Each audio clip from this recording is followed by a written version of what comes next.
Selanjutnya mengenai analisa transaksi, ini adalah contoh dari Rainil Company. Transaksi pertama, Rainil memutuskan untuk memulai perusahaan smartphone app development yang diberi nama Softbet di tanggal 1 Desember 2020. Dia menginvestasikan $15.000 cash di bisnis ini, dan transaksi ini menyebabkan persamaan meningkat di aset dan owner equity. Aset berupa cash naik sebesar $15.000 dan owner equity dalam hal ini owner capital naik sebesar $15.000 di initial investment. Selanjutnya transaksi kedua, Softbet membeli komputer equipment sebesar $7.000 secara cash. Di sini uang kas berkurang sebesar $7.000 menjadi $8.000 dan equipment bertambah sebesar $7.000 dengan total masih $15.000 di bagian aset. Untuk liabilitas dan owner ekuitas pemilik itu masih sama. Yang ketiga, transaksi analisisnya, Softbet membeli $1.600 untuk headset dan aksesoris komputer lainnya, dan supply penjual membolehkan Softbet membayar tagihan ini di bulan Oktober. Nah, di bagian aset, sublease akan bertambah $1.600, dan di liabilitas atau kewajiban akun payable akan bertambah $1.600. Jadi masing-masing bagian aset maupun liabilitas dan owner equity totalnya akan sama, yaitu $16.600.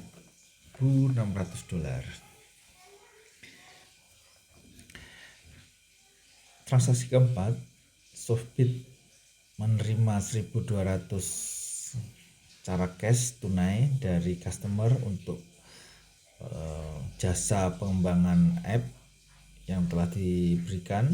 Jadi uang kas bertambah $1.200 menjadi $9.200 total uang kas di bagian aset, dan di owner equity revenue akan bertambah $1.200 dicatat service revenue, dan totalnya masing-masing bagian masih seimbang, yaitu $17.800.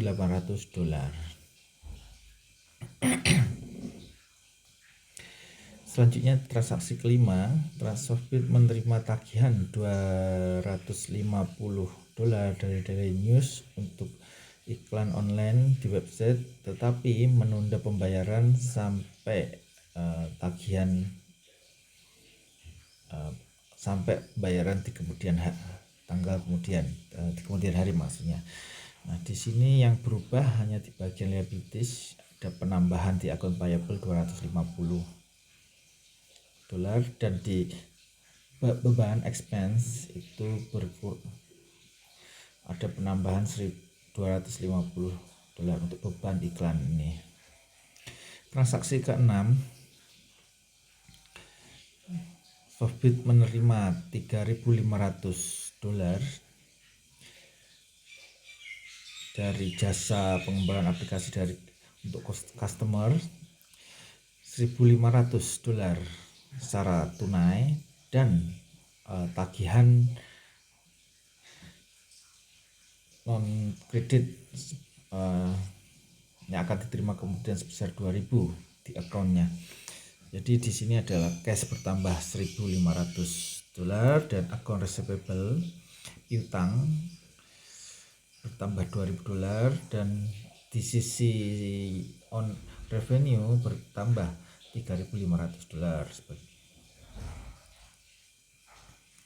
Transaksi ketujuh, Softbet membayar beban tagihan secara tunai untuk September seperti sewa kantor $600, gaji pekerja $900, dan utilitas $200, dengan total $1.700.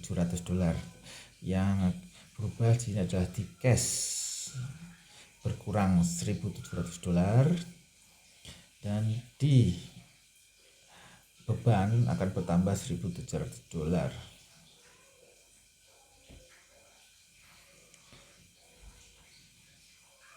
Shopee membayar $250 daily news untuk tagihannya yang di transaksi kelima, dan ini menyebabkan uang kas berkurang $250, dan tetapi juga hutang akun payable-nya akan berkurang $250. Transaksi selanjutnya, Shopee menerima pembayaran cash dari customer yang telah ditagih untuk servis jasa di transaksi ke-6. Dalam ini uang kas akan bertambah $600, tetapi piutang saldonya akan berkurang $600. Selanjutnya di sini transaksi ke-10, Renil mengambil 1.300 uang tunai untuk keperluan pribadinya. Di persamaan ini akan mengurangi uang kas sebesar $1.300 dan akan menambah owner drawing atau prefer sebesar $1.300 juga, tetapi persamaan masih sama dengan total masih $18.050 untuk masing-masing sisi. Ini summary dari transaksi adalah setiap transaksi akan memberi efek ke 3 komponen di persamaan dasar akuntansi, yaitu aset, liabilitas, dan owner equity. Dan secara spesifik untuk item seperti cash. Yang kedua, dua sisi dari persamaan ini harus selalu sama. Yang ketiga, the owner capital, owner drawing, revenue, dan expense column mengindikasikan bahwa berubah setiap kali owner melakukan perubahan di asetnya. Selanjutnya, tabular analisis. Ada transaksi yang dibuat oleh firma Lee & Co, sebuah firma public accounting, untuk bulan Agustus seperti yang ditunjukkan di bawah. Nah, di sini kita akan menyiapkan transaksi yang sesuai dengan persamaan akuntansi, sesuai dengan ilustrasi yang ditunjukkan. Di sini owner investasi $25.000 secara cash di bisnis. Selanjutnya perusahaan membeli office equipment secara kredit. Yang ketiga, perusahaan menerima $8.000 secara cash untuk jasa yang diberikan. Yang keempat, perusahaan membayar $850 untuk tagihan sewa bulanan. Yang kelima, owner menarik $1.000 untuk personal use. Nah, yang pertama, investasi $25.000 akan ditulis di kas dan owner capital sebesar $25.000. Pembelian akan menambah equipment secara kredit, dan di akun payable hutang bertambah $7.000.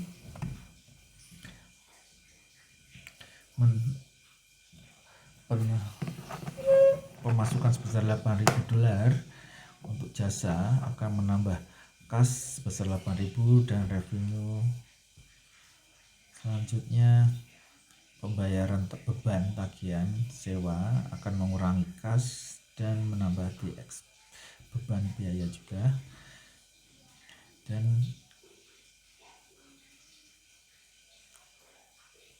penarikan $1.000 secara kas untuk personal use akan mengurangi kas sebesar $1.000 dan owner drawing. Secara keseluruhan persamaan masih seimbang, yaitu $38.150 di masing-masing sisi.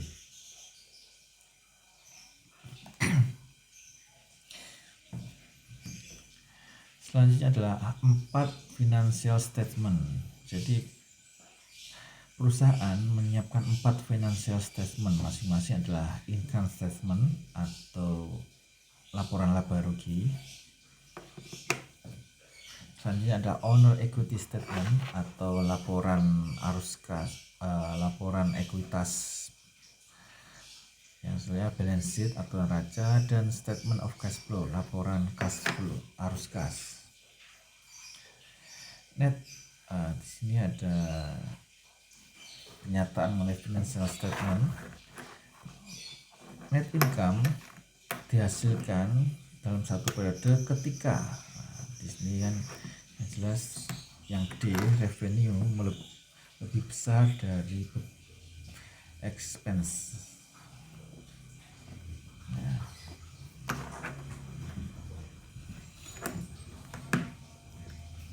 Nah, di sini subject statement untuk bulan September bisa dilihat di income statementnya. Revenue $94.700 akan dikurangi dari biaya-biaya sebesar $1.950, akan menghasilkan net income $2.750. Nah, $2.750 akan masuk ke net income di owner equity statement. Jadi di sini owner equity, laporan ekuitas menunjukkan tanggal 1 Desember ekuitas 0, terus ditambah dengan investasi sebesar $1.500 dan net income $2.750 dikurangi dengan penarikan preferred sebesar $1.300 akan jadi owner capital di akhir September adalah $16.450. Selanjutnya dari hasil owner capital sebesar $16.450 ini akan masuk ke neraca di owner capital $16.450. Di neraca terlihat aset berupa cash, account receivable, surplus, equipment, itu bisa dilihat di persamaan Renal tadi $18.050 akan ditambah, itu sama dengan yang di persamaan sisi liabilitas dan owner ekuitas, yaitu di account payable plus owner capital sebesar $18.050. Nah, selanjutnya dari kas itu akan masuk di laporan cash flow di bagian akhir, yaitu sebesar $8.050. Nah, di sini laporan cash flow akan dimulai dari cash flow dari aktivitas operasi, yaitu dari penerimaan revenue sebanyak $3.300 dikurangi dengan pembayaran untuk beban dengan net cashnya sebesar $1.350 ditambah lagi dengan cash flow dari pembelian peralatan minus $7.000. Selanjutnya adalah cash flow dari pembiayaan dari investasi dan penarikan. Di sini ada pembiayaan investasi sebesar $15.000 ditambah dengan penarikan pemilik minus $1.300 akan menghasilkan net cashnya dari pembiayaan sebesar $13.700.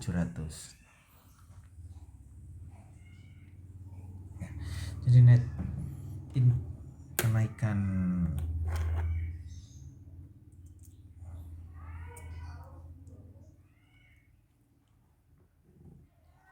di sini kan Jadi 1.350 ditambah minus 7.000 dan ditambah 13.700 akan menghasilkan $8.050, sama dengan nilai kas yang di neraca balance sheet-nya.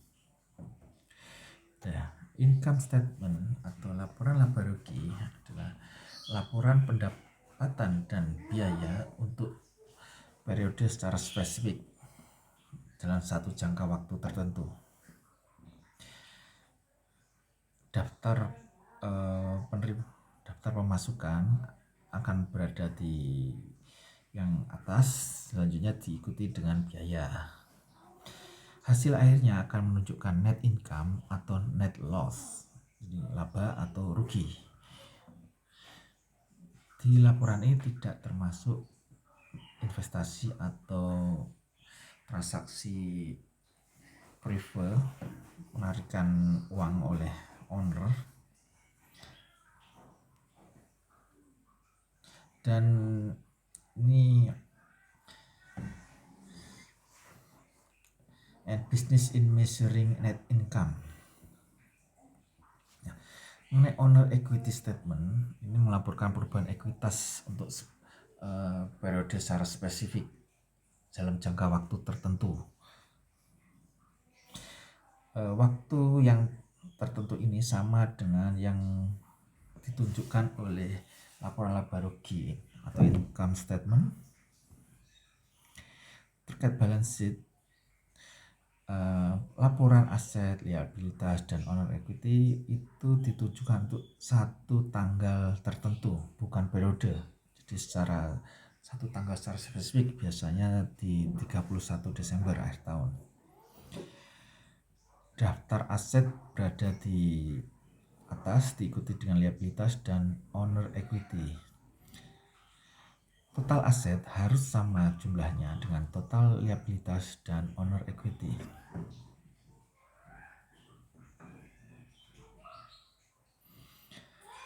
Ini akan menjadi gambaran keadaan finansial keuangan perusahaan di momen yang spesifik, misalnya akhir tahun atau akhir bulan. Statement of cash flow di sini menyediakan informasi penerimaan kas dan pembayaran untuk periode tertentu dan akan menjawab pertanyaan-pertanyaan seperti di mana uang kas datang dari satu periode tertentu, atau untuk apa penggunaan uang kas dalam satu periode, atau perubahan di cash balance selama satu periode tertentu.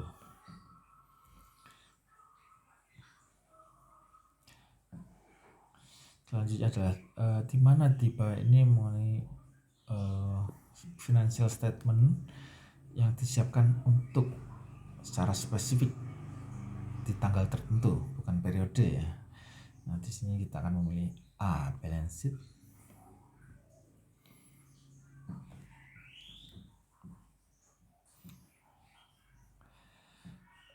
Selanjutnya adalah mengenai soal financial statement item.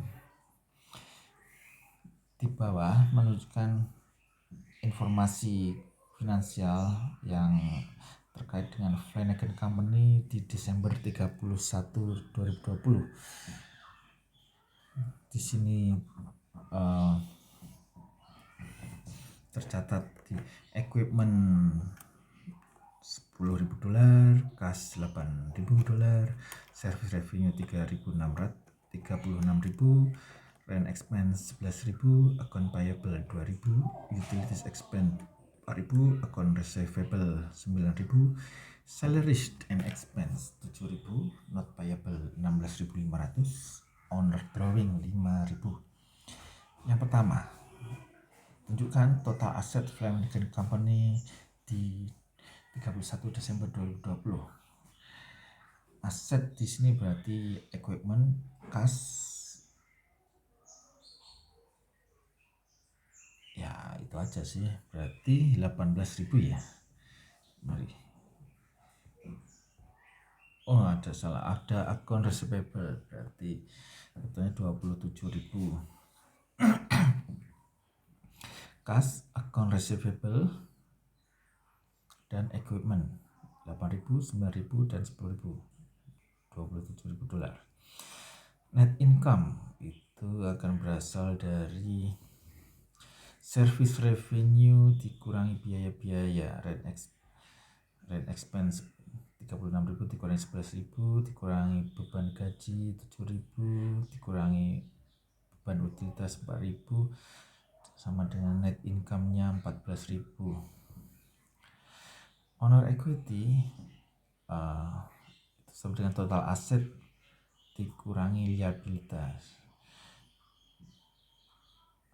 dikurangi not payable expense, dikurangi account payable 2.000, sama dengan owner equity total 8.500.